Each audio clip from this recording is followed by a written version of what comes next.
मैत्रेय उपनिषद में ओम के बारे में क्या कहा गया है? निश्चय ही ब्रह्म के दो स्वरूपों का ध्यान किया जाता है, शब्द और अशब्द। केवल शब्द के द्वारा अशब्द प्रकट किया जाता है, यह शब्द ओम है। मैत्रेय उपनिषद में ओम तेरी ही महिमा है, हे ब्रह्म तेरी ही महिमा है। स्वामी शिवानंद, जो कि सिद्ध पुरुष बनने से पहले एक डॉक्टर से कहते थे कि ओम की अलौकिक शक्ति की तर्कपूर्वक व्याख्या करते हैं। उनका कहना है कि ओम का निरंतर जाप करने से ऐसी तरंगें उठती हैं जिनके द्वारा नाक से ध्वनि निकलने पर पिट्यूटरी और पीनियल ग्रंथियां सक्रिय हो जाती हैं। चूँकि मनुष्य की शारीरिक और मानसिक क्रियाओं के लिए इन अंगों की बहुत महत्वपूर्ण भूमिका है, इसलिए ओम का रहस्य उजागर करती हैं। हिंदू धर्म ग्रंथों में इस दिव्य शब्द नाद वाक्य ओम को शब्द ब्रह्म और नाद ब्रह्म भी कहा गया है। वेदों के लिखित रूप को भी शब्द ब्रह्म कहा गया है, यानी शाश्वत अनश्वर वेदों का शब्द ब्रह्म का रूप है। नाद ब्रह्म की धारणा बाद में उपनिषदों में दिखाई देती है।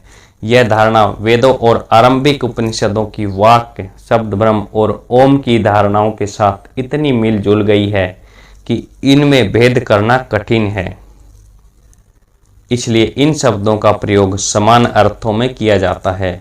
प्रसिद्ध संगीतकार योचिम अर्नबेरंडेट ने, जिसे वह आदि ध्वनि द्वारा सब कुछ प्रकट होना कहते हैं, उसके रहस्य का अध्ययन करने के पश्चात नाद ब्रह्म के बारे में क्या लिखा है कि भारतीय अध्यात्म दर्शन में नाद ब्रह्म आदि शब्द है।